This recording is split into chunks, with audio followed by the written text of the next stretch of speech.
Yo, everybody. Welcome to Off Panel, a weekly interview podcast about all things comics brought to you by Sketch.com. I'm your host, David Harper, and this week's guest is the writer of Transformers at Image Skybound, the writer and co-artist of The Moon is Following Us at Image, and the writer-artist of a story in the upcoming Wolverine number 400.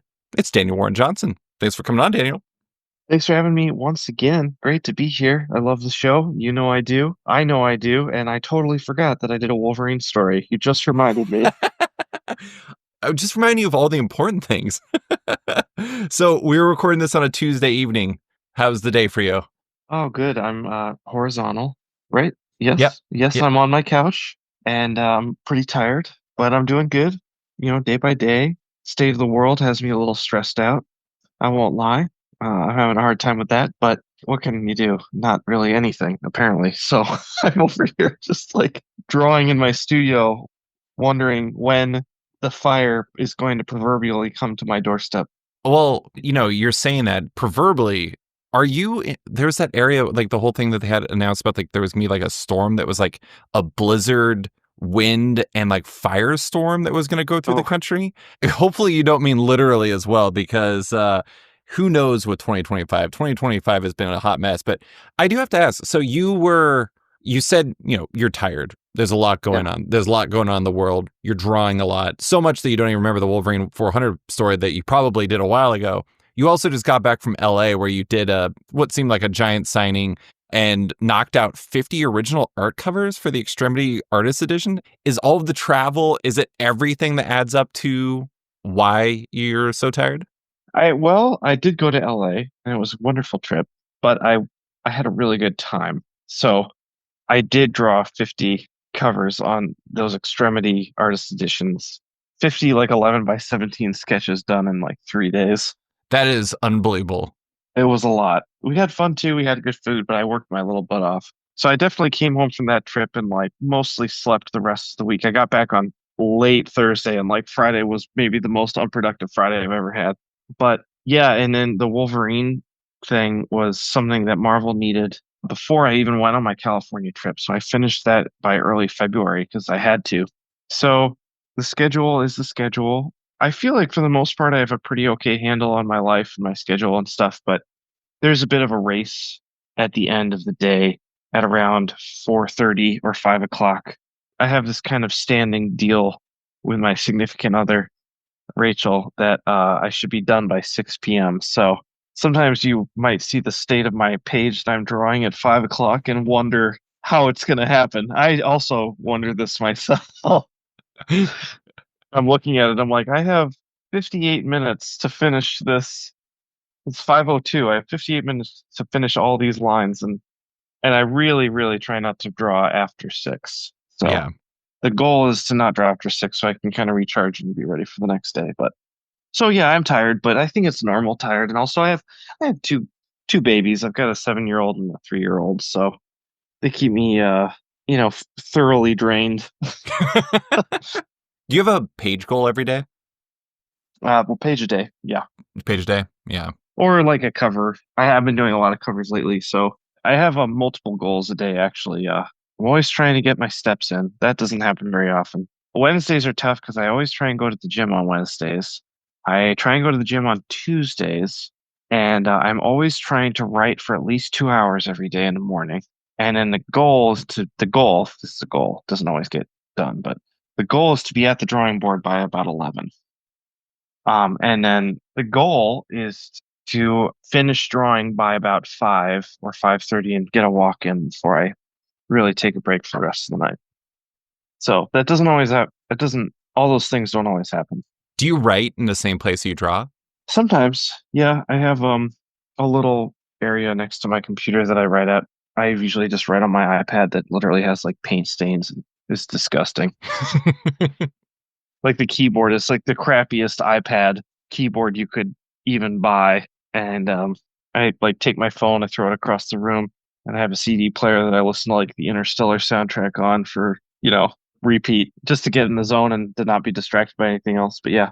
I have to say, this is a complete aside. I'm also tired. Part of the reason why is because you know how it is when you're like, you already have a busy schedule and then you have to add like one extra thing to it. And you're like, I don't know where I'm going to find time.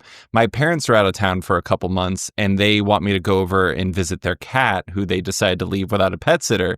And so because I'm a cat maniac, I feel bad for the cat. And so I have to add like 2 hours every day to spend at my parents' house who live like 15 minutes away from me. And so it's like 2.5 hours I have to add to my existing schedule. And one of the funny things is going to visit them. I thought I'd lost my entire CD collection, but I found a bunch of CDs. And like, that is like the number one gain from this whole experience is I found all of like my burnt CDs I made for myself between like age 15 and like 20. And I'm not going to lie, they are like 60, I'm going to say 40% terrible, but also like 60% kind of amazing. So you saying you're listening to CDs when you work, that is like one of the nice things is like you can put in Interstellar and you listen to it. And if you get a notification on a phone and you're like, I have to pay attention to that, that phone is way gone. Interstellar's just playing through a CD player. You're safe. CDs, they're so hot right now. I'm giving you the thumbs up sign for all your listeners. Yes, exactly. Funny thing about finding old CDs, I found for those of you who are listening, maybe growing up in 90s Christian culture, I found a CDR, ripped CDR, which said Newsboys on it. Oh boy. Yeah. Just for giggles, I was like, let me put this on and see what kind of Newsboys mix I get, like what, like Breakfast in Hell, that song, the famous one. I don't know if it's famous, but it's like they basically talk about all the nice things that are not going to be in hell when you go there if you don't follow the Lord.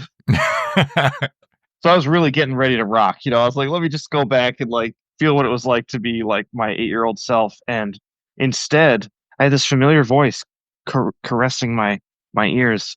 It was "Wait and Bleed" by Slipknot. Oh my God. Which is one of my all-time favorite songs. I was a huge Slipknot fan, and I was not allowed to have Slipknot in the house. Of Oh, course, you hid it under Newsboys.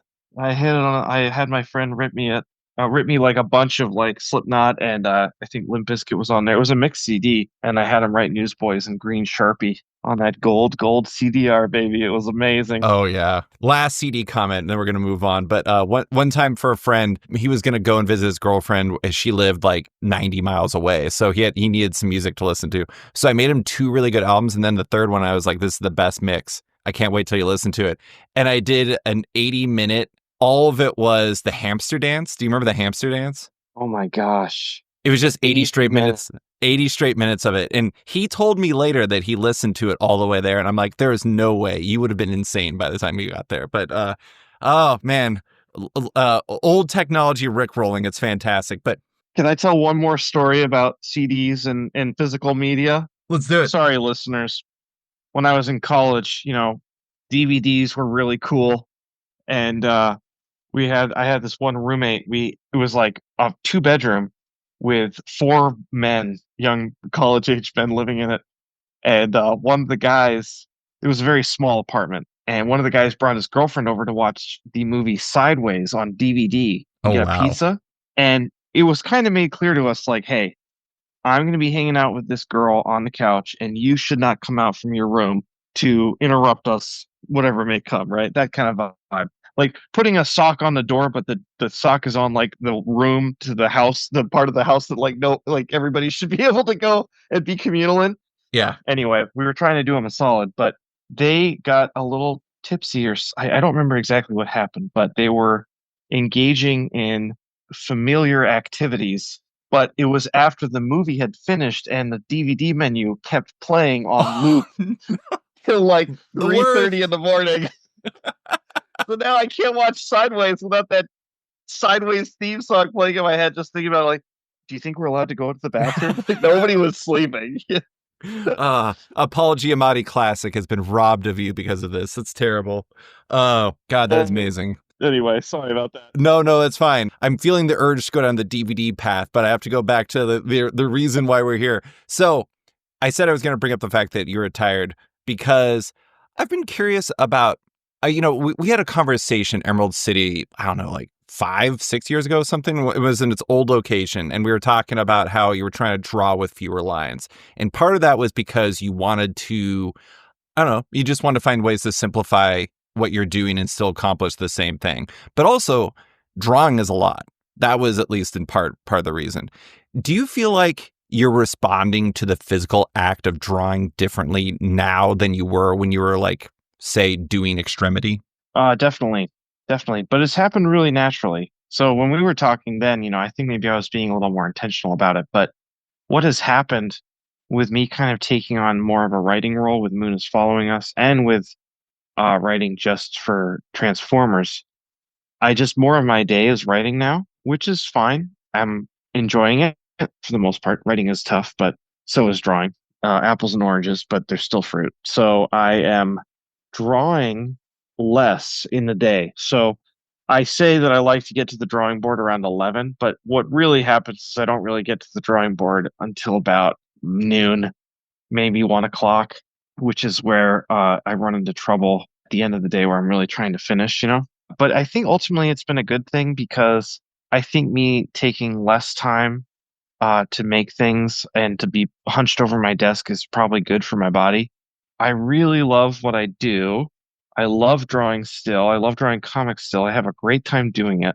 But, I know I'm not getting any younger, and I know my body won't be able to handle me like sitting over a drawing table for 8 hours a day every day. It's just not feasible. So me splitting my day up with more writing, I think is ultimately a good thing. And what I've basically done is I've just kind of adjusted my style and I guess some might say that I am cutting corners, but I just feel like I'm just changing how I draw a page in order to fit that schedule because I can't take more than a day a page. That's also not financially feasible or schedulally feasible. So I'm just trying to rock and roll and start when I start and finish when I need to finish. And what happens if like, sometimes where if a page might take me all day before, maybe I have to work after dinner on something or draw while I'm on the couch for a little bit. But the goal is to finish within the amount of time that I've given myself after writing. And I always write first. I never write after because I can go on autopilot with drawing pretty quick in the best way. I can't do that with writing. I'm always on and really engaged mentally. So it's almost like drawing now is a bit of a reward for like sitting and just thinking intentionally about something for like 2.5 hours. Yeah. And then if anything, it makes it more fun then after. Like there's a nice contrast.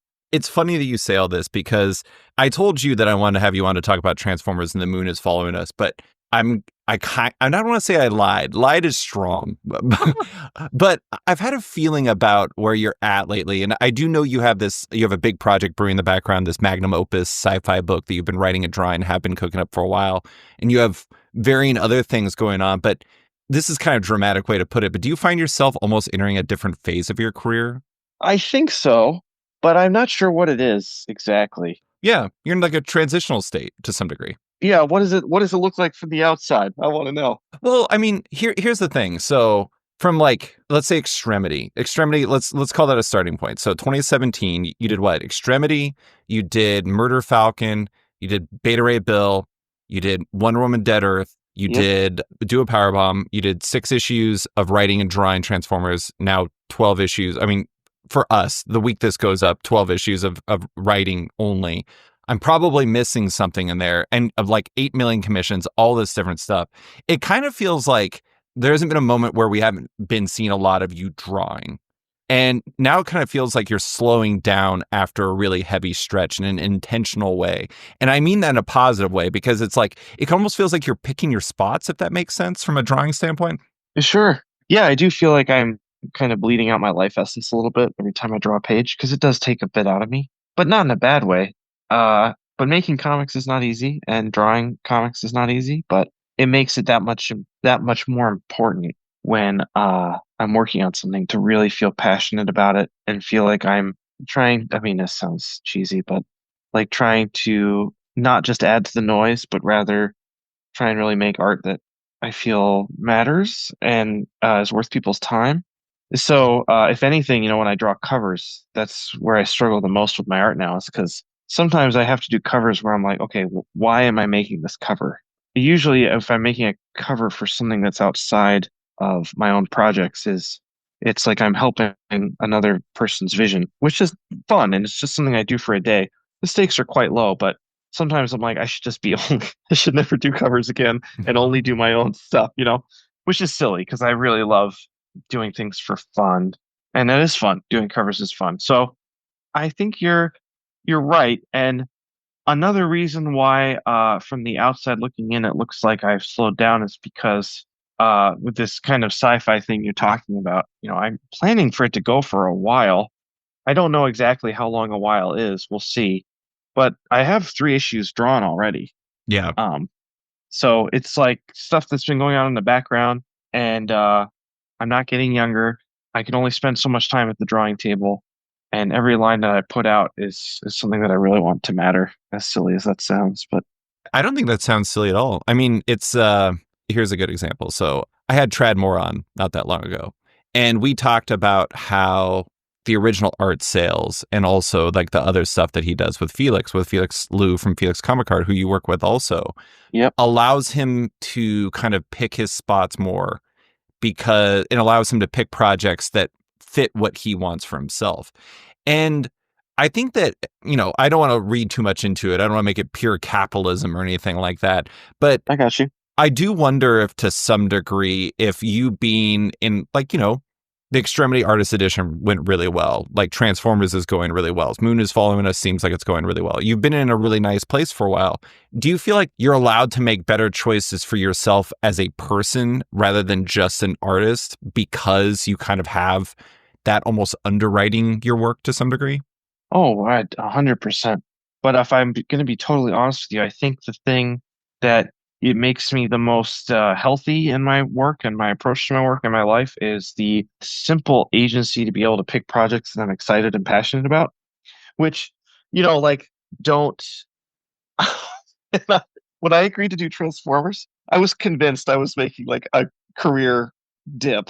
I was like, oh, this might be like, This is where I jumped the shark. yeah, or like maybe this might not be a great financial year, but I really wanted to do it. And the opposite happened, which is crazy. So if anything, I think especially after working on Transformers and trying to make Extremity, I was really trying to prove myself with Extremity. Like, I can do this. I can be a writer artist. I can work all on my own. I don't need any help to make a story. Obviously lettering and color, of course, I need help with, but wanted to prove that. And I feel like even with the first project I did, and since then, I've not done projects that I feel like I've had to do, which is it was by design, you know? So yes, having original art sales and having books be successful is, of course, a big help to achieving that goal. But even if things were not rocking and rolling in that way, I would hope that I would still have the agency because of my planning of my career, which I've done with some intentionality, that I'd still be doing projects that I was happy with and feeling good about. Do you think Transformers has kind of changed how people view you as a writer? Maybe. I think comic book stores maybe are paying a little more attention. Yeah. Because like the first issue and the first trade are doing so well. But it's hard because I'm people don't necessarily tell me that every day. I'm not super on social media these days, and I really don't get that kind of feedback unless I go to a show or a comic book store. I bet Golden Apple had a lot of it. Yeah. Oh, well, that was awesome. Like, and you're reminded, you're like, oh my gosh, like people are really into this, and that's such an amazing thing. But I'm almost kind of glad I'm not hearing about it otherwise, because I don't want to hear the constant feedback. I want to be able to make it, not think too much about how it's being received, and just keep pushing forward. Because if I think too much, then the feedback loop starts to happen, and you start getting a little in your head, or I start getting a little in my head. So. And now, a quick word from one of our sponsors. From Oni Press comes the true story of the viral hoax so insane it could only be told as a comic book. From the mind of writer, comedian, actor, musician Dave Hill and breakout artist Artyom Topolin comes the shockingly true, terrifyingly hilarious, and only modestly exaggerated tale of how one stand-up comedian forged a secret online identity and accidentally started an international incident that almost wiped Gary, Indiana off the map. Believe it or not, this story is true, and at last can be told in all of its unholy glory, only in the pages of Dark Regards #1, the comic so extreme, there is human blood in it. Seriously, one of the covers has human blood in the ink. That's gross, but also awesome. So, Demand Dark Regards #1 from your local comic retailer by April 21st and look for it on shelves this May. And now, back to the show. Even in the letters column, reading like the letters column for Transformers, it's interesting to see how many people are they're passionate. So I totally get it. But 100%. a lot of them are writing in just to be like, when am I going to see this favorite character of mine? And even something like that, it's like, am I putting this character in this book because I want them and it's the right thing for the story, or am I doing it because I had 500 people yell at me and tell me Cup's already been there? Shit. No, I don't. We need Swoop from the Dinobots. I can honestly say that not a single fan letter or request has been added into account when it comes to the cast of Transformers or the deaths. Everything has been of my own volition. I do joke with fans at cons, or I did it once on a panel. Well, last year I did a San Diego Comic-Con panel on Energon Universe, and people gave me a standing ovation when I walked in when they introduced me. And there was at least 200 people in that panel, probably more. And I soaked it up. It was awesome. And then I turned heel.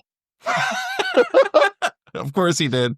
When they started asking me about new characters and oh, Dan, you've been really loose with character deaths. I'm like, you bet I have. Into the mic, I'm just like, don't tell me who your favorites are. I'll just kill them faster. Which I've never actually done, but it was hilarious to joke. I do get straight to my on my contact me section of my website.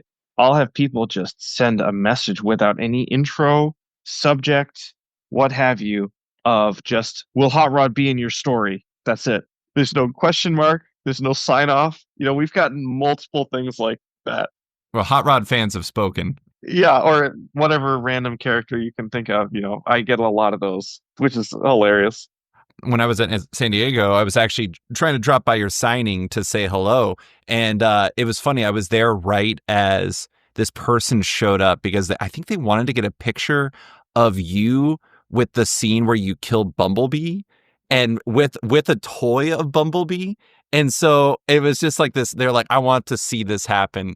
And it is kind of funny. I mean, I don't want to get into the deaths and the characters that show up really, but at the same time, it's nice to see some people have fun with it.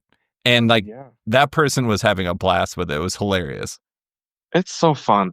The positive reactions to the book and people just really appreciating it is the best. And then nobody has actually ever said to my face, I don't like what you've done. That has never actually happened. It's always online, on Goodreads, where I can't believe they killed Bumblebee in the first 3 pages or whatever. And I'm like, I love it. Give me your tears, But then I also feel a little bad.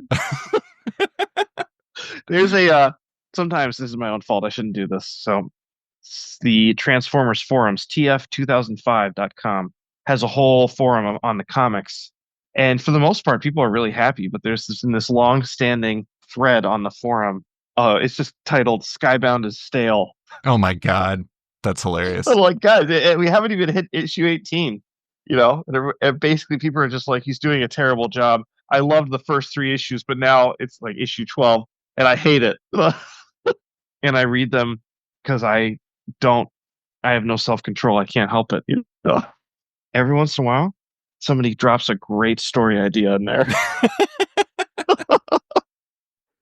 You seem like you have fun with it, which is good. But I did want to ask about the 18 issues part, because like I said, the 18th issue will be hitting the week this goes up, or around then.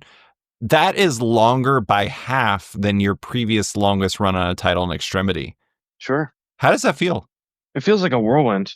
When I was having to front load scripts for Jorge before I was done drawing issue 6. Oh, wow.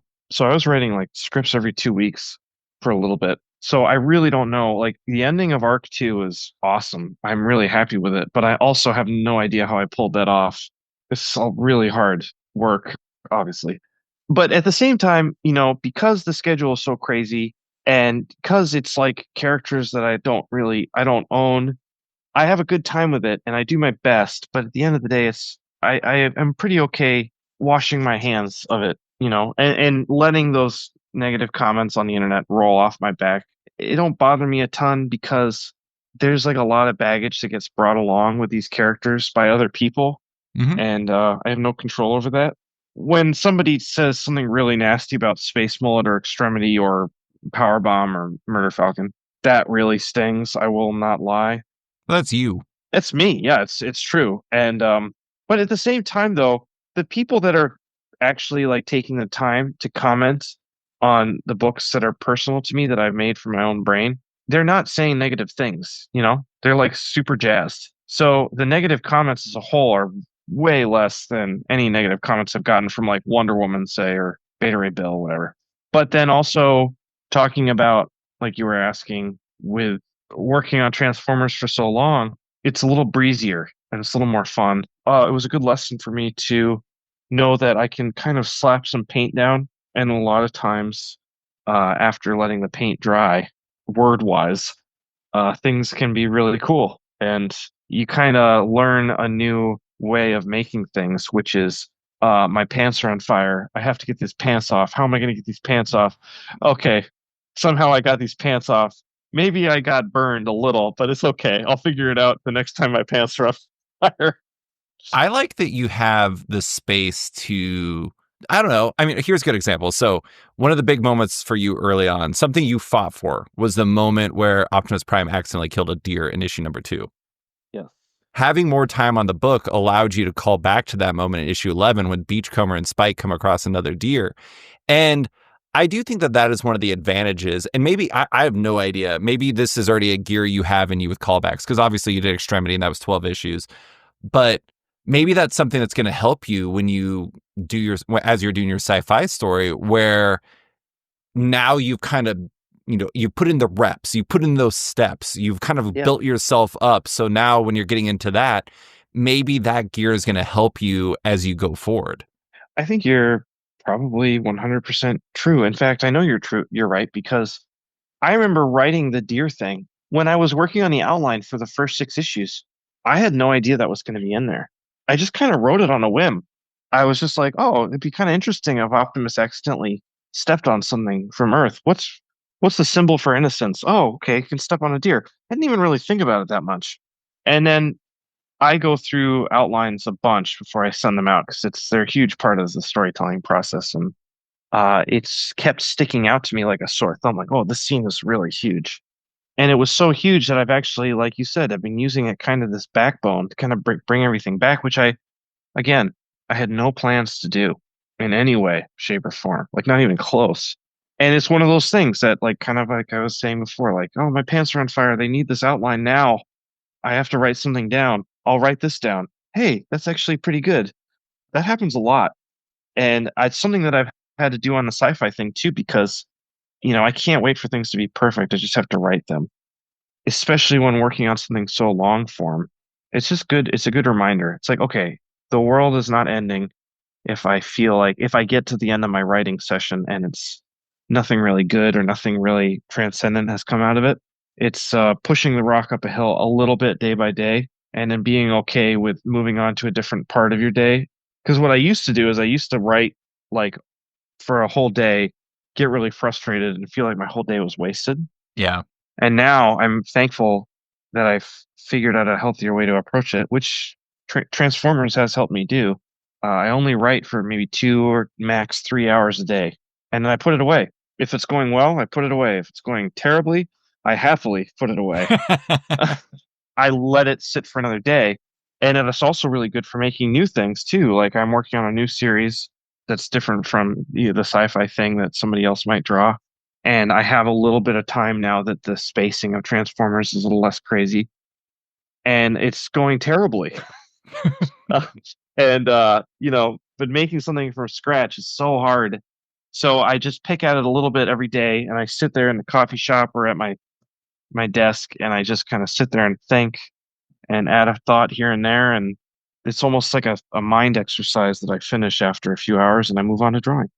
I mean, sometimes pushing that rock up the hill, even when it goes terribly, I feel like this is like I'm throwing down all these philosophical comments, and it's a very strange thing for me in this episode, but I'm going to follow it. But I always feel like I learn more from things that when I do poorly at something than I do when I do a really good job at it. And it's like I don't get to that point where I'm good at it unless I have those times where I'm bad at it. Sure.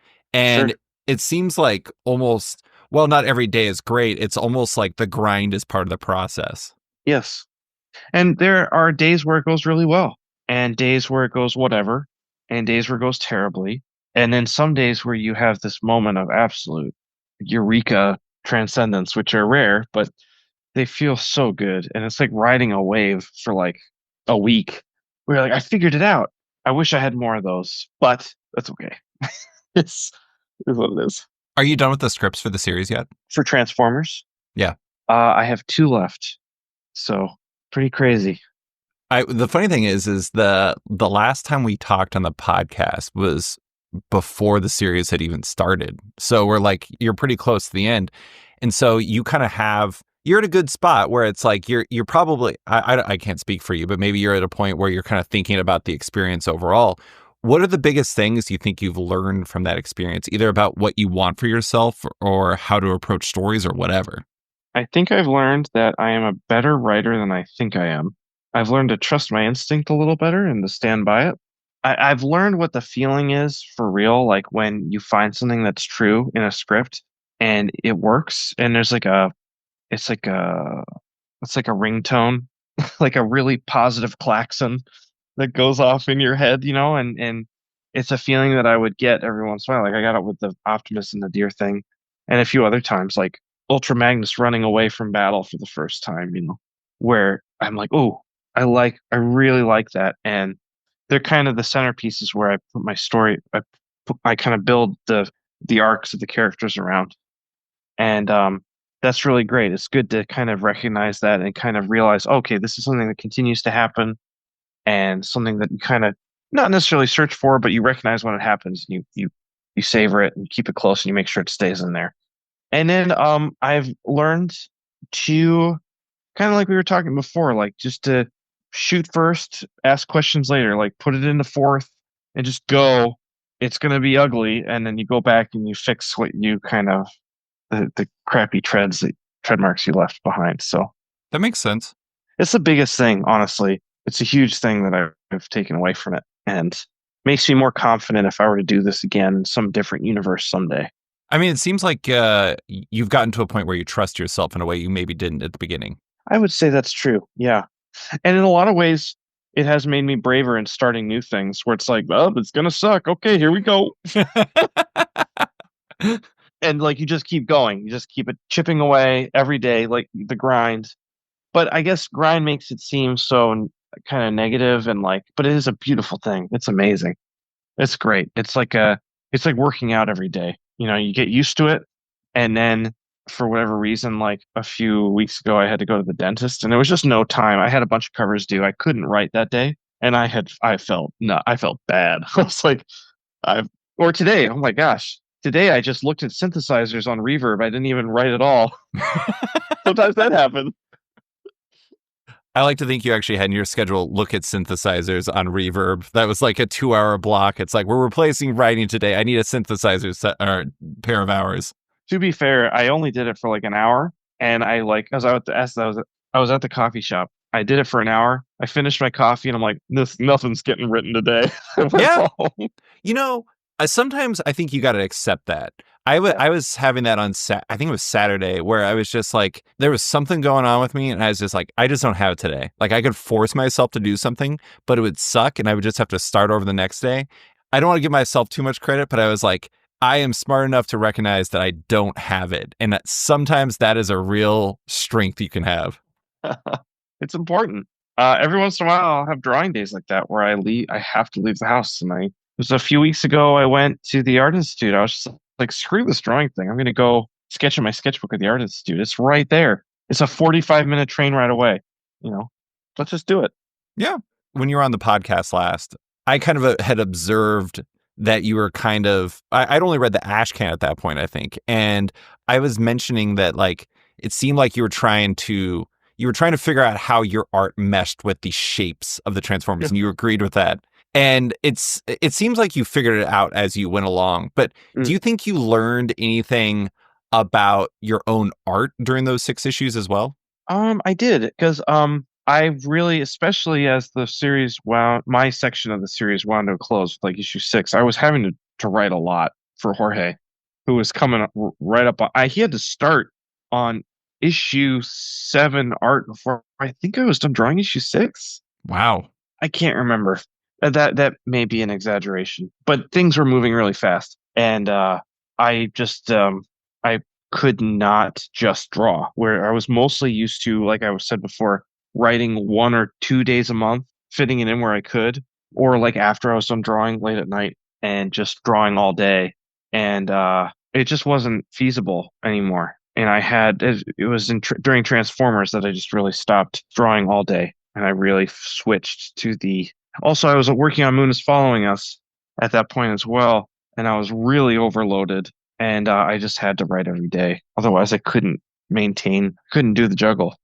So then I started shifting the way I drew, and maybe people will be able to see an art style shift when I started doing that. But it was at some point during Transformers, and I know exactly what I'm going to draw every day too. So like I've sketched out the entire issue visually before I start drawing it. So if there's something that really is going to take a long time, like some of those hospital scenes in issue 4, I would only write for maybe an hour, hour and a half, because I knew that I was like, oh, I got to draw all these bricks and these gurneys, bunch of nurses with their hair flying around. Hi there, I'm Chip Zdarsky, former Batman writer, former Howard the Duck writer, and future writer of something else, hopefully. If you're anything like me, you hate comics and the people who make them, including myself. And in this hectic, horrible world, you should know your enemies. Which is why I've created Zdarsky Comic News, a monthly physical newsletter that's only available in comic shops. In ZCN, we keep you up to date on what comic creators are doing to your beloved characters, with interviews and reviews. ZCN has fun features, games, and biting editorials from me, Chip Zdarsky. And I'll be publishing this until things pick up for me at...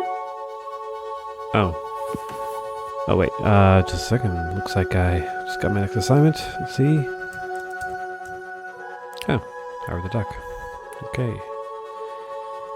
Anyway, check out Zdarsky Comic News in shops everywhere. And if your retailer doesn't carry it, never shop there again. I do find it interesting. It seems like you actually have, because of the necessity created by the aggressive schedule and because you were doing Moon is Follow Us and because you had to deliver for Jorge, you didn't want to leave him hanging or anything. I do want to give a quick shout out. I think Jorge has done amazing work on this series. Oh, hasn't he though? Oh my goodness. Yeah. Oh my God. You know Jermaine Exum from Acme Comics, right? Oh yeah. I may have said that.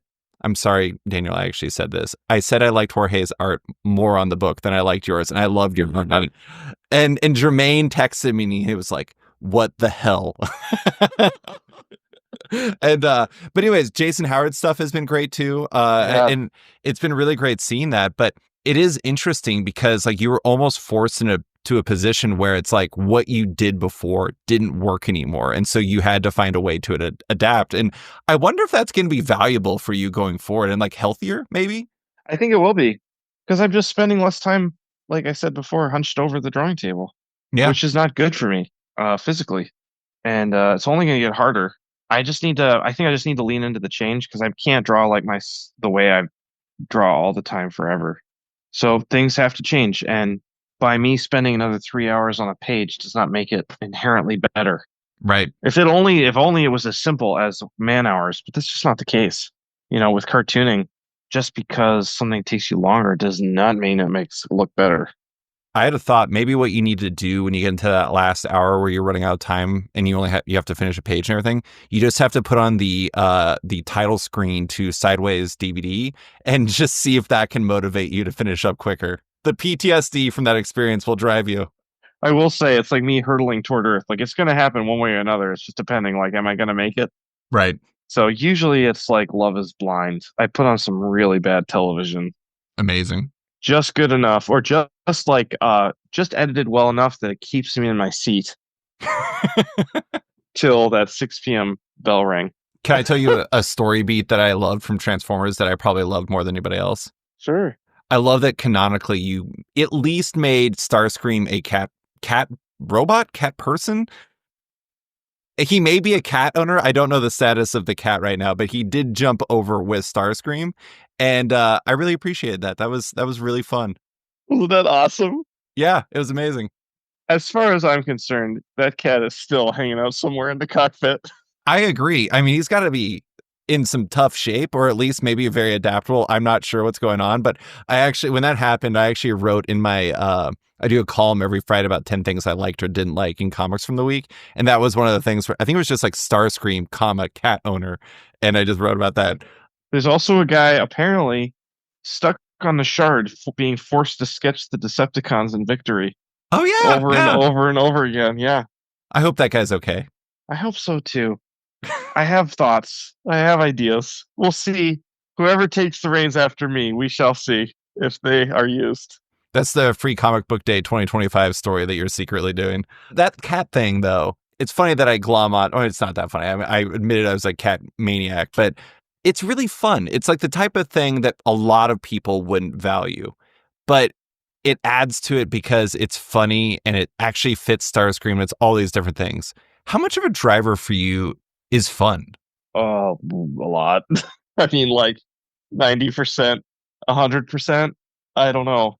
I mean, I really like to have my cake and eat it too. So, like, I'm a firm believer in being able to say something that hopefully matters while also having the maximum amount of fun. You've always balanced that really well. Thank you. I think I can't. I've said this many times in many interviews before, but like drawing comics is too hard and too taxing and just too everything for me to not feel passionate about the thing that I'm making. Like I really have to be into it, heart and soul. So that means that, you know, if it's like got really amazing visuals, but it doesn't really have the zing. Even like when I remember when I was like working on Extremity trying to do some like test pages before I knew that Thea had lost her drawing hand, it just was like felt kind of dead. Like it wasn't right. Something was not clicking. I thought to myself, Extremity is going to be too hard of a book for me to work on this and feel this way the whole time. So yes, it has to be fun. It has to have 100% fun and 100% heart, I think. I can't have less than either. Otherwise, I just can't make it. I don't know. I wish I was better at just powering through things, but and especially now, this far, I'm not even that far into my career, but with this many books under my belt, like I know when something works and when something doesn't. And if something doesn't, like I am not going to spend the time to draw it. And I would certainly, hopefully, pause before I gave a script that I wasn't 100% sure on for somebody to draw. There are some times, you know, when I like work on a Transformers issue and I'm like, man, I wish I had a little more time to make it like just sit on it and let it like ferment a little. And there's not that time. And then Jorge comes in and he makes it like amazing.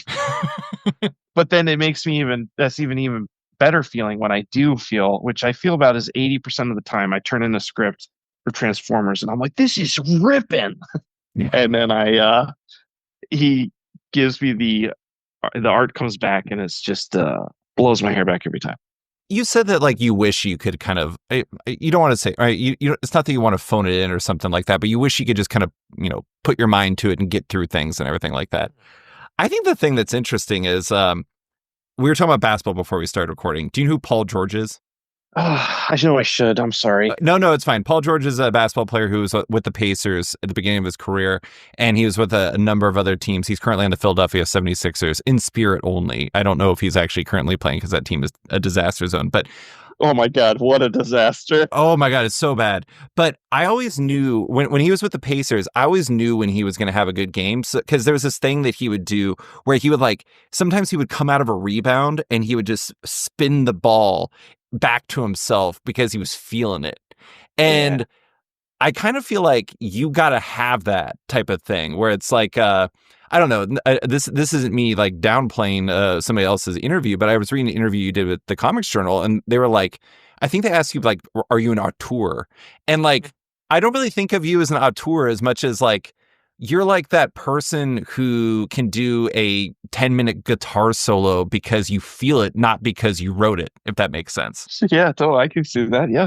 Yeah. I agree 100%. And I feel like if I call myself an auteur, then I am not an auteur. Like I cannot say that out loud. No way, dude. You know, and I don't really. Somebody else can say it. Yeah, sure. I'll let somebody else say it. You know, but I am. the more cool things I say about myself, the harder the fall will inevitably be. Oh yeah. Oh yeah. And I'm just enjoying what I'm doing. I'm having a really good time. And I was just talking to my dad. Like I hung up with him like a half hour ago, and he was just telling me how proud he was of me. Like, oh, you took Transformers and you made it into something. You like revitalized it. And I was like, yeah, you know. And I said, but it's crazy. I just like did it because I wanted to have fun. And that's how you revitalized it. I can tell you this. 6-year-old David Harper swore that Transformers was the best comic. And now you've actually lived, you've made it so 6-year-old David Harper was right. Many, many, many years later at the Eisner Awards, which is, I don't know, that was amazing. Also, I'm very thrilled that you won those awards, because that means that even though I lost my award, that does mean that I got to go through the Eisner buffet with a 2-time Eisner winner for that one night. So good job by me. I'm like a winner by proxy. I love it. So I want to talk about something I think you're really clearly having fun with, even though there is 100% heart in it. The Moon Is Falling Us, which is your Image Comics series with your pal and co-artist Riley Rossmo, colorist Mike Spicer, and letterer Sean Lee. I'm just going to do a quick spiel about it. This is the kind of overarching solicit. Sam and Duncan Lamar love their 6-year-old daughter Penny more than anything in the world. But half a year ago, she was taken by the Cascade, an evil force they barely understand. Now Sam and Duncan must fight side by side with the magical beings Penny cherished to try and get her back before she's gone forever. That is what was said before the series. A lot has changed. It's through 6 issues so far. I feel like, I don't want to overstate anything else you've done, but it feels like you and Riley are having more fun. It feels like you're having as much fun on that as anything you've ever done. And I could be completely wrong about it, but it just feels like you two are just building off of each other in a way that is rare. Does it feel like that from the inside? I think so. I'm always hesitant to like speak for Riley. Well, I mean, I know for me, like I feel like we're doing something different, especially with Riley's art kind of leading the charge. And dream stories that specifically involve family elements, you know, just seems to be like something that isn't done that often, especially in this way. So I remember like seeing The Cell and being like, "This is such a cool idea. I wish I liked this movie." I like the visuals, you know, but it's kind of it's like so beautiful. It's beautiful. It's almost works better if you turn off the sound and just play a cool soundtrack, like put on a different CD to it, you know. And I was like, what if we could make something that's kind of like this, but has a bit more of an adventurous element to it, with a story that hopefully maybe people can kind of more sink their teeth into. And that's kind of where that kind of idea started. And I knew that Riley, who had been wanting to work with me for a while, would really thrive with, especially with that art style. So getting pages back and seeing his designs and everything, it just kind of made it special. And it all feels a little bit like when working on an issue one, especially with now knowing this, like on a new series within a new world with an artist that is not myself. I feel a little bit like I'm piling bones together to try and make a body. And it's not really like you're trusting that the words that are there make sense, if I'm making any sense. Like I'm like, okay, like 1 + 1 = 2. Like it's a story. I can show it to a layman and they will understand the concept. But does it have a heart? Does it have this beating soul to it? Uh I still feel that way when I'm gonna draw stuff too. But especially because like I'm very close to Riley, but he is like a creative element that is removed from my person. And I remember sending him the script, like biting my nails because I was like, "Do you like it? Is it good? I don't know." Because I was like releasing control in a lot of ways, and I fully trusted Riley. It wasn't really even about him. It was just like the kind of the building block aspect of a creative endeavor like this that's involves two people. So he of course knocked it out of the park. Every page from issue one sings, and I was never worried about that in the first place. But I almost needed Riley to kind of come in and like breathe life to the bones so that I could kind of like figure out how to take that into issue two. Mm-hmm. Because it was just it was a different process for me, and it's been awesome. I've had such a good time working on it. But even then, you know, now that I'm actually saying it, like working on issue one of this sci-fi project I've been working on for God knows how long, same thing, a pile of bones.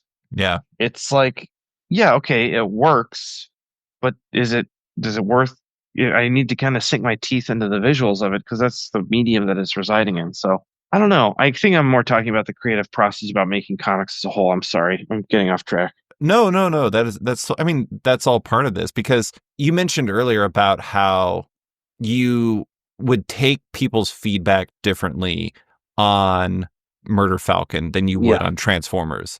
But the other thing too is like you had co-written Jurassic League and then you had written Transformers, which wasn't yours. This is, I think, the first time you've really written for somebody for something that was yours. True. And so your first audience, that's a lot of stress. That's a completely different animal. And also with the sci-fi project, it's also like you're getting into something that sounds like it's really important to you and like maybe the biggest thing you've ever done. And so it makes sense that those two would feel a little bit different because you're almost, I don't know, you're pushing yourself in new directions you hadn't really done before. Very true. Yeah, and that's a really good point. This is a new venture for me, working with a different artist, and I knew I had always wanted to try it, and I've had a wonderful time, and I think it's an absolute success. I love the story. I finished writing it. I finished the issue 10 script a while ago, and I knew I had done well because I sent the script to 10 to my wife, and she called me in tears. And I was like, I did it.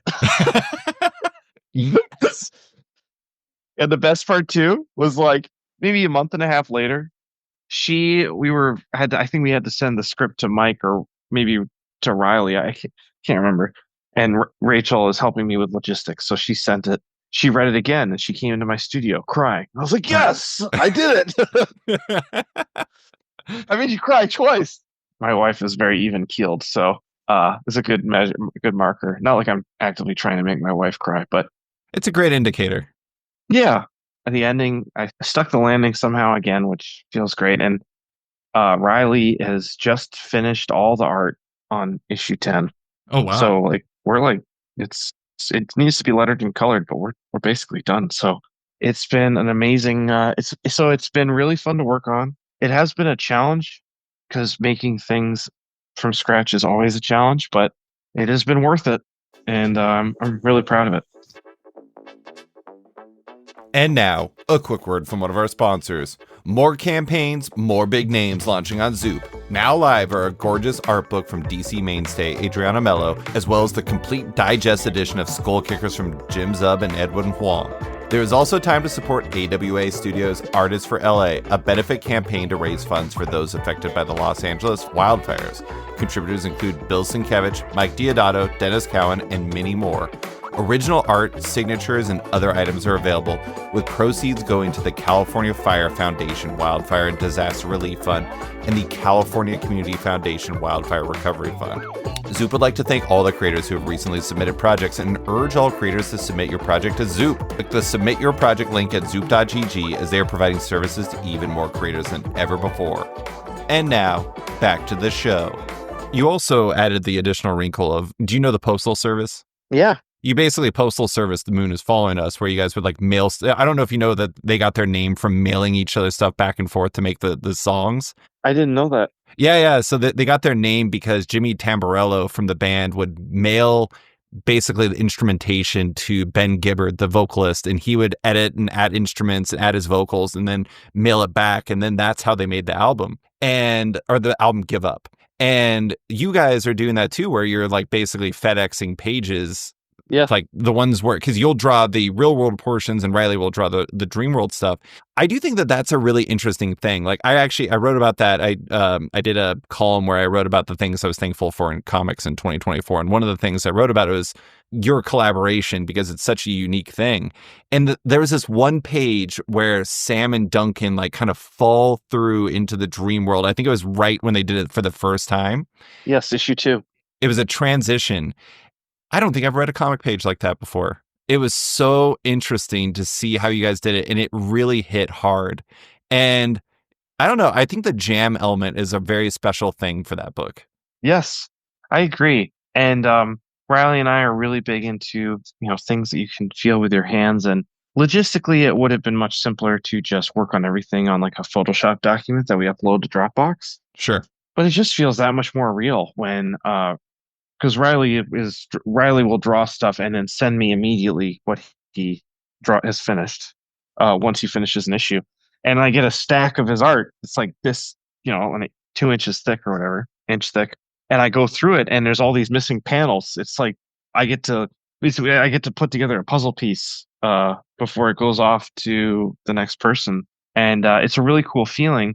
And with that page in particular of Sam and Duncan going through those portals, I had to draw Sam and Duncan on a separate piece of paper and glue them onto the board because I couldn't ink or I didn't want to ink over his like beautiful lines. Right. So I would ink on a separate piece of crappy printer paper, and then I would cut away it with an X-Acto knife, and then I glued it onto the board. That is so wild. Oh my God. I love it. Do you know what you're going to draw before you get the boards, or do you just respond to what Riley does?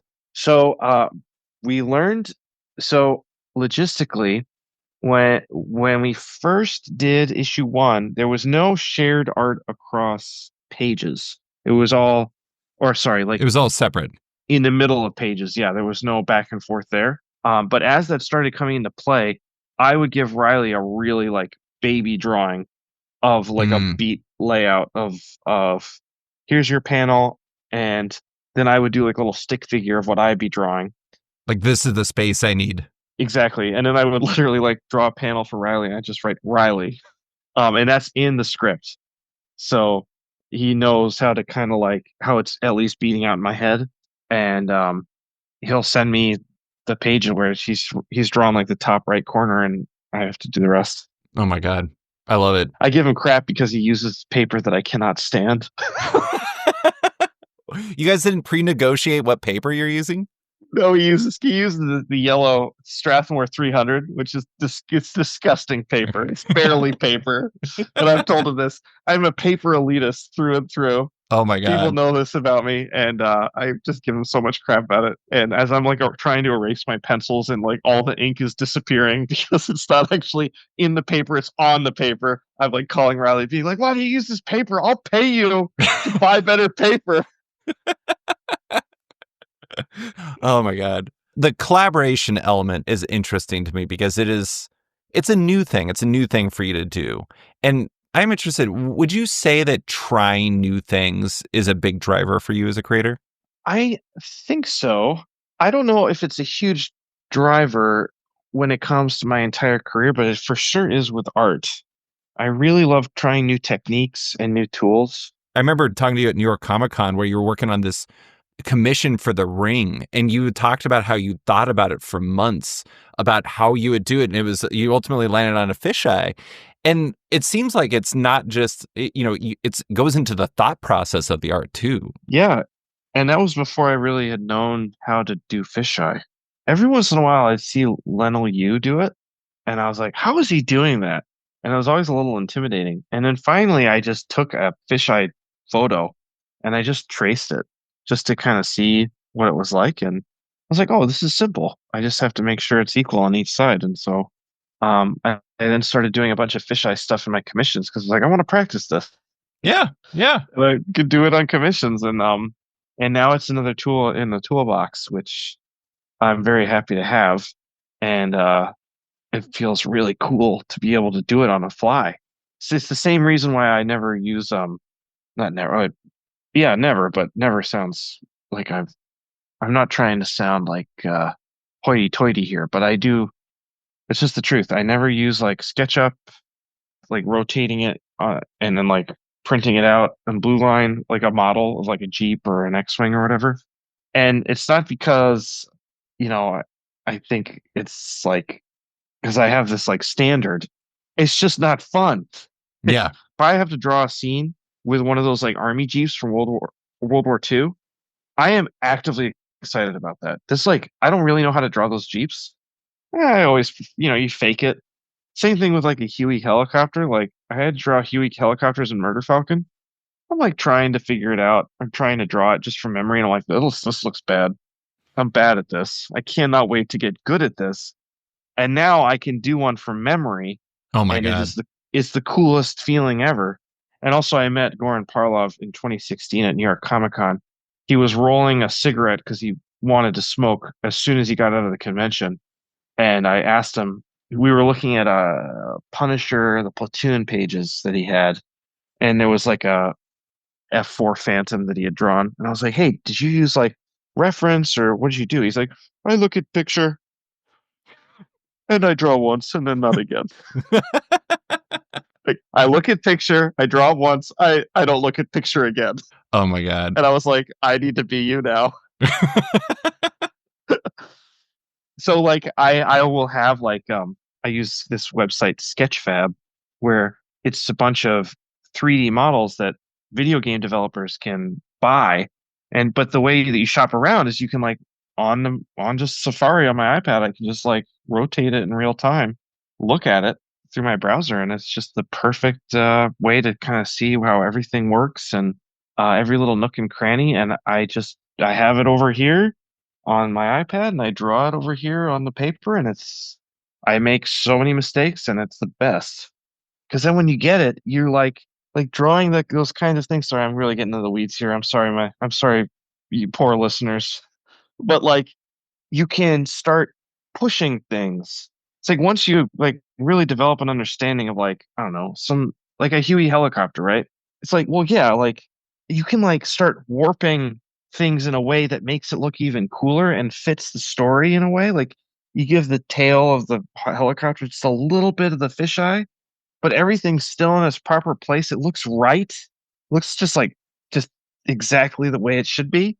And it's harder to get that when you're using a digital tool to just plop something down on a piece of paper and blue line over it or ink right over the blue line. It's like, it's just not, I don't think it looks as good if I'm being totally honest. And also, it's not fun to draw. I think that we've come down on a point where you definitely like doing new things, but it seems like the reason why you like doing new things is because then it unlocks it as an old thing for you in some ways. Also, like you said, like new things. If I'm doing new things, if I'm learning new things, and that includes learning how to draw new things, there's still a challenge, Mm-hmm. and it's just a more enjoyable experience that way. It keeps me at the drawing desk, keeps me engaged, because I don't want to stop that sense of like wanting to get better and learn. Because it just there's less adventure there. Is some of that fighting boredom at all? I think so, yeah.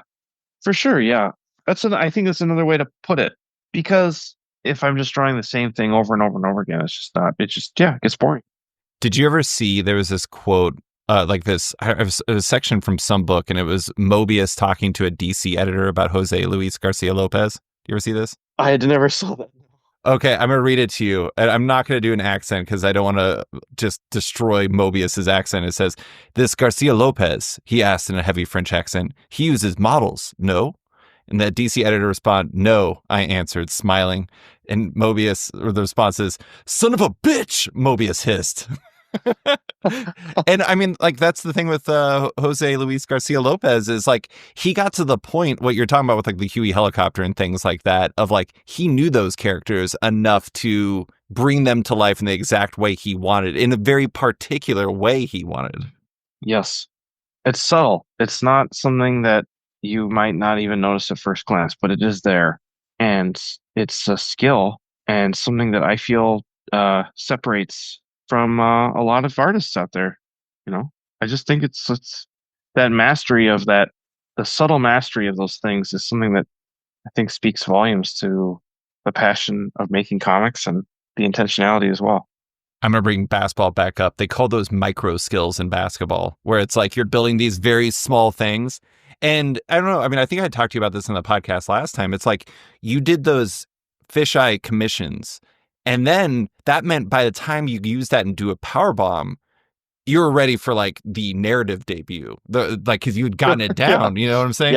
Yes, exactly. Yeah, dude, exactly. I think that's awesome. Yeah. In a lot of ways, those commissions are dry runs for inserting them into the comic book form. Last question I have for you for Moon is Following Us. One of the things I really love about that series is there's no way to calculate this, but in my mind, especially in the Dreamworld sequences, there's like more ideas per page than you would have in almost any other comic. I mean, it's a story about being inside a child's dreams Yep. And like which brings in the nightmares. I do want to say I love the nightmares. That was quite the twist. Thank you. This is like a strange thing to compliment somebody on, but I feel like you're going to know what I'm saying. I really like I think an underrated part about your books is a lot happens in them. Like you have you have like story density, but in a way that breathes still. And that's like a fine line to walk. Do you feel like when you're trying to like, do you want to maximize events or almost compress the events in your stories to like maximize that impact? I think I just want to make sure that people get their money is worth. And it's might be an unhealthy reaction to the culture of storytelling and like modern television these days, where, the guy doesn't get the sword of truth until episode 10 or whatever. And the series is called Sword of Truth. Or, sorry, whatever. I got to throw in my favorite one. How I Met Your Mother was a show called How I Met Your Mother. And the entire premise is built around this guy is telling his kids about the story of how he met their mother. And you don't find out for like 9 seasons how they met the mother. The core premise. Those get a pass because those sitcoms of like the 90s, especially Frasier, they're written so well, and each one has a beginning, middle, and end within the context of the. It's like every 20 minutes or 25 minutes, however long the show is perfectly timed and perfectly placed so that you can enjoy each section of the 20-minute arc. Whereas now it's like 58 minutes of freaking nothingness. Don't get me started. I'm like, I want to be excited about Andor season 2, but I'm like, my God, is the guy going to shoot a rifle in the first 3 episodes or not? So in a lot of ways, we have control over as comic book creators, like what goes in. And it's just always nice to remind people like, hey, I can kind of do whatever I want here. And if it works, it works. So again, more is more. If it fits, it fits. And I I don't like messing around. I like getting to the point. And gosh, I don't know. I just hate decompressed storytelling. So maybe this is me compressing. Decompressed storytelling is I don't want to say it's anti-fun, but for a person who's all about fun and heart, stretching those things out is kind of creating conflict in some ways. Sure, yeah. And a lot of times that means creating conflict where I feel like the story doesn't need any. So like you're making conflict in places where you don't need it, and then that conflict that everybody actually cares about isn't actually happening, which is even more of a tooth pull. I just know what I want to see in stories, and I'm not getting them right now. So I have to write them. It's funny you say that because I mentioned that Comics Journal interview you did before, and I'm going to bring up another quote. You said, I'm absolutely fed up with the entire sci-fi genre. And I do think that's funny given the fact that you're currently working on a giant sci-fi story. Do you feel like to some degree what you end up doing is like almost looking at something and saying, how do I make this work for me? Yes, in some ways, yes, but I don't. I have to be honest and say I don't really have that like analytical of a vision. It's what happens, but it's not like as planned as that sounds. Yeah, and also it's like I love science fiction. It's something that is a big reason why got into comics and storytelling in the first place. It is a beautiful genre that I just feel is woefully it's not being pushed to the limits like it could be. It's just it feels like just another safe genre at this point. And especially with, surprise, surprise, but Star Wars is just not what it used to be. And I know like I sound like an old cranky person, but it's not even necessarily made for me anymore. And that's okay. But that means that I have this like deep sense of needing to fill that void somehow. And what better way than to make my own thing and try and make it new and different. And this science fiction book that I'm working on, it has a lot of these kind of like Warhammer elements, but I really don't like Warhammer really as like a engaging with its story. It's badass, but like it almost feels a little obtuse on purpose to keep people out with its culture. And it's not a bad thing. It's just is what it is, right? But I'm like, what if you had that kind of vibe, but with a story that you could really like actually enjoy? And I could hand to my mom, and she'd be like, "Well, I don't like all the blood, but I get where the story's going." Like, and having a kind of having a bit of a heart and having a a way to like really care about the characters in a way that I feel is kind of rare these days. Maybe it's always been that way. I don't know. I feel bad. I feel bad complaining about stuff too much, but again, if everything was amazing in science fiction, I probably wouldn't be making a science fiction book. Probably be finding another way. I mean, it's like we were talking about earlier with pushing the boulder up the hill and everything.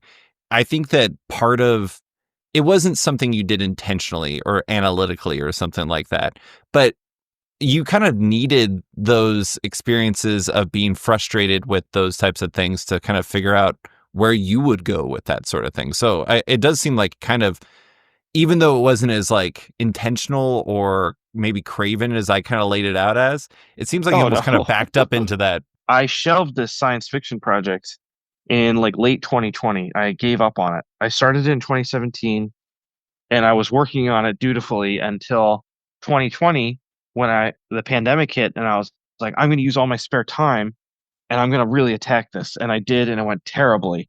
And at that point, I was looking at the landscape of science fiction and being like, maybe this isn't the right story. Maybe this isn't worth telling. And then I saw Dune, the first Dune. The Denis Villeneuve one? Yes. Mm-hmm. It came out in 2021, right? I think so, yeah. Yes. It changed my life. I watched that movie. I went back home and I pulled the script back out. Like, I was like, okay, it's still possible. Mm-hmm. It's still possible. And so, Denis, is that how I say his name? Well, maybe he listens to this podcast. You never know. But my dude, man. you saved me, bro. You saved this. Why? What was it? It had the heart, Mm-hmm.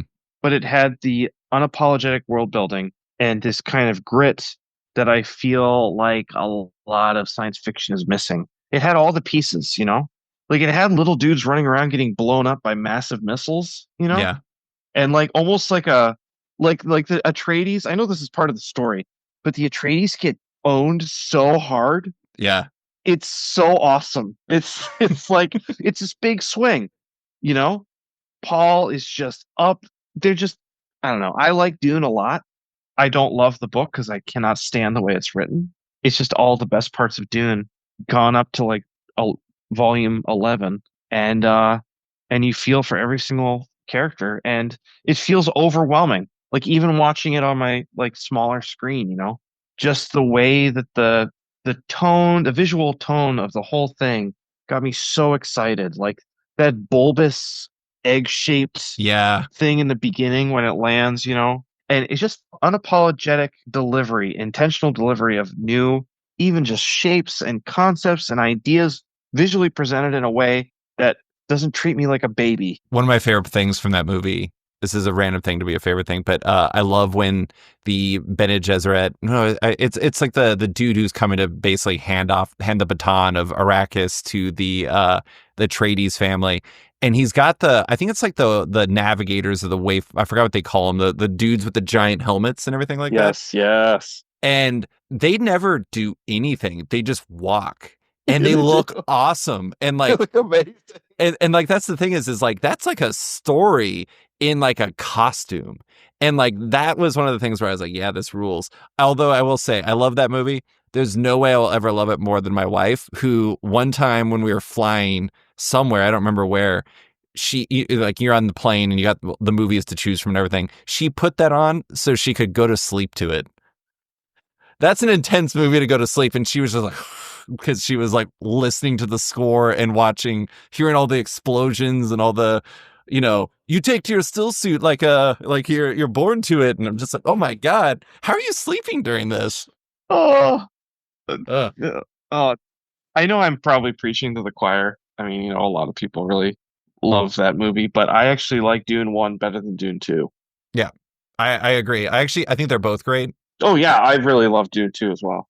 I'm also a Denis Villeneuve super fan. Sci-fi, I love Arrival. Arrival's fantastic. So good. Another one that really helped my thinking about my current work that I'm doing right now. It's fantastic. But I mentioned I had a patron question from Scott Hazelwood. He is a very big fan of your weekly-ish live streams on YouTube. He wanted to know if you could talk about why you started doing those and what you like most about engaging with fans in that way. Oh, great question. The biggest reason was it started with the YouTube channel that I knew that I wanted to start because there's a lot of artists on YouTube, but a lot of them are digital artists or concept artists or how-to artists that are trying to play the YouTube game a little bit and not really presenting the kind of attitude and kind of panache that comes with being a comic book artist.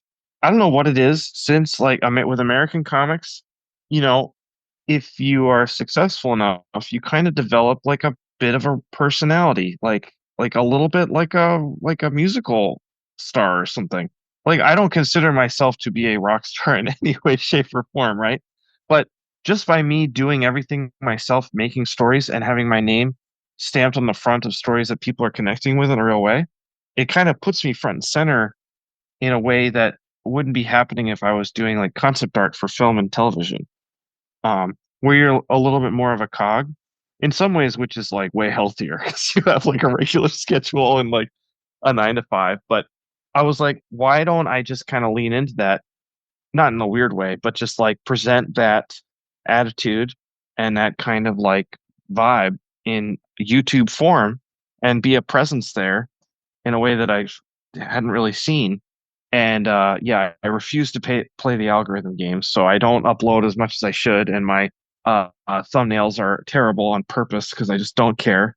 And the people that really do care will show up and watch. But yes, I found out very quickly after starting the YouTube channel just how much time editing takes. My God. So I was like, okay, well, maybe I'll do less videos and I'll go live like every week where all I do is I just set up my camera, I press a button, and I'm ready to roll. And it's just a great way to I don't know. I didn't mean for it to start when I started, I didn't think about it. I was just like, I'll just draw and people can watch. And I hate Instagram and I hate going live on Instagram because they control everything. Let me just do the same thing on YouTube. And people started showing up and I started to, recognize screen names. It's just turned into a really nice community of people that I don't even talk to that much. I tell people on the stream, like, I will miss your questions. I will only get to a few of them because I'm mostly just drawing. And there's no background music and there's not a lot of talking. It's just the scratch of the pen nib against the paper. And people are really digging it. You got to set up like lo-fi hip hop behind you, and you can be like one of those lo-fi hip hop YouTube channels. Those do so well. I just imagine you drawing like a cat near you, Starscream's cat. Yeah. So it's really fun. It's nice to kind of remind the world, hey, I'm still making stuff, and it's also nice to have this like intentional kind of like influence amongst all the media of social media and like the way the world is right now, and just actively intentionally being like, I'm not going to play that game. I'm not here to like, there's no agenda. I'm just here to joyfully make things and hopefully inspire other people to do the same. I love it. Well, I'm sure you are, Daniel, but that is all I have for you. Thank you so much for coming on to talk about Transformers, The Moon is Following Us, and everything else. I really appreciate you taking the time. I'm sorry if my questions were long-winded, and I'm sorry for talking about Slipknot so much. And Sideways. Don't forget about Sideways. Sideways, yeah. Thanks for listening to this week's episode of Off Panel with writer-artist Daniel Warren Johnson. You can find him on YouTube and his work in Transformers and The Moon is Following Us. As per usual, big thanks to Deanna Chapman for editing this week's episode. Love Off Panel, want to support it? Subscribe to the podcast on Apple Podcasts or Spotify today and give the show a rating or review while you're at it, but 5 stars only. You can also support the show by backing it on Patreon. Find the show at patreon.com/offpanel. And when you back it on there, you get early access to each week's podcast as well as weekly content and more. Want even more? Subscribe to my subscription site, Sketched, at sketch.com for long-form articles, interviews, and the rest of the site's content. You can find Off Panel and Sketched on social media by following on Blue Sky and Instagram or following me on Blue Sky and Instagram. Big thanks to all my existing patrons, including Scion, Megan Marsden, T.S. Luther, Comic Book Couples Counseling Podcast, Scott Carpenter, Gus, MK Frygeist, Saunter, Brian, Chris Robinson, David Byrne, Milton Lawson, Benjamin Wilkins, Chris Hacker, John Neesmith, John Auerbach, Dustin Weaver, Brandon Heyman, Aiden Hammond, Faith Aaron Hicks, Ben Rowe, Cameron Brown, Jonathan Breen, Charlie Stickney, Tom Drennan, Jeremy Thomas Burke, Jared Schwab, Scott Dunn, Chip Mosher, Seth Pomeroy, James McEwen, Andrew Lehman, Christina Merkler, Scott Place, Travis Gibb, Darcy Van Polges, Tom Evans, Reed Beeman, Kelly Sudaconic, Max Wood, Jeremy Lambert, Brian, Near Levy, Jason Hussad, Kieran Gillen, Jonathan Kent Uratam, Henry Johnson, Dennis Hoffman, Jingo Boren, James Tynan IV, Chris Langford, Jason Wood, Tom Peachy, Ben Domstead, Ron B, Nick Walker, Patrick Coyle, Isaac Oren, Klaus Vandeven, Submin Industries, Jack Mulqueen, Carl Kerschel, Robert Masella, Elza Chartier, Luke Nakashoji, Dr. Luke, Scott Hazelwood, Canadian by Proxy, Bradley Rader, Carl Troy, Brandon DePills, Patrick Power, Declan Shalvey, Dan Carino, Adam Freeman, Ben Wild, Brian Klein Q, Liana Kingus, Nick Bennett, Susanna Puller, Reed Hinkley Barnes, Mario Tiambang, Robert Wilson IV, Andrew Carita, Stephen Hull, Philip Myra, Chris Pachalo, Torrin Grudenbeck, Fuzz Bubbles, Christopher Todd, Transmitter Down, Waltz Comics and Books, Akil Wilson, Alex Dimitriopoulos, Terry Dodson, Wesley Giff, Sean Kirkham, Julio Anta, Brett A. Schmidt, Jason Goodmanson, Paul Reinwan, Vieta Ayala, Akil, Philip Seavey, Al Ewing, David Kelly, Jason Massey, Adam Bogert, Matthew Taylor, Nick Patera, Jacob Sorelli, Ford Gilmore, David Baraldi, Nick Hall, Bjorn Basin, John Hendrick, Ian Maxfield, Cliff Chang, Colin McMahon, Adam Highfield, Fiona Staples, Mark Abnett, Michael Shirley, Tom Barnett, Jim Demonakos, Norbert, Nick Lowe, James Kaplan, and Mission Comics Art in San Francisco. You guys are all the best. A quick thanks to Wolfpack for letting me use their song Outro as the show's opening theme, and to Upright T-Rex Music, who wrote and performed Odd Panel's outro and ad music just for the show. Check out their music on Spotify because it's completely delightful. Thanks for listening, and tune in next week for another episode.